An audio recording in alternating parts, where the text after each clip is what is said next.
And here's where our traditional interpretations get us into just boatloads of trouble. Like, for example, I remember as a boy in church, hearing a preacher say, in the Garden of Eden, animals ate food, but they never relieved themselves, because that would have brought pollution into the Garden of Eden, you know.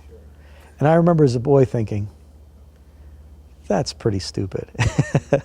Of course, the Bible never says anything like that, you know.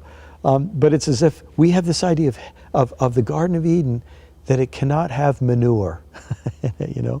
Well, the fact is, manure is a pretty important part of the world. It's the way that things get refertilized. It's an important part of this. But just because in this preacher's religious taste, manure can't fit into the world as God would want it, then he comes up with this bizarre notion that animals eat food without, without having to digest it. Let me just say it like that. Chapter and verse was cited.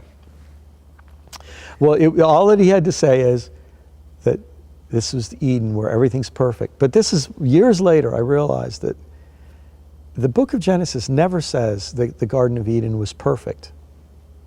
In fact, perfect is a really interesting word. And I think one of the things we've got to come to terms with in our reading of Genesis is that when we read Genesis, we read it through the eyes of Christian theologians through the centuries. A lot of them that go back to Augustine.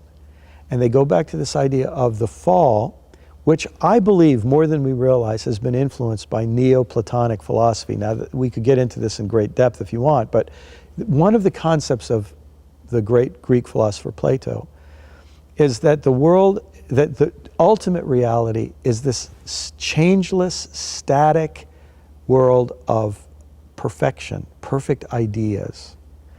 And what we experience are just shadows down here of these perfect ideas.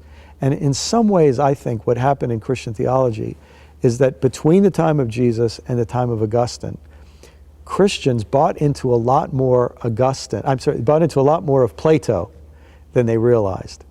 So when they read Genesis 1, when it said, and God says it was good, in their mind, that means good as defined by Plato, meaning perfect, changeless, timeless, no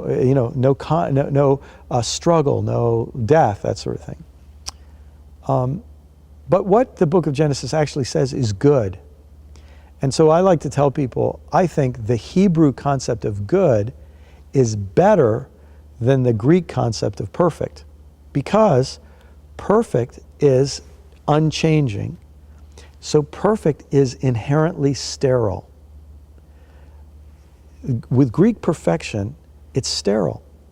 But with Hebrew good, good is fertile. Good can create new things. So the universe that God creates, the world that God creates, is a fertile world, not a sterile, changeless world.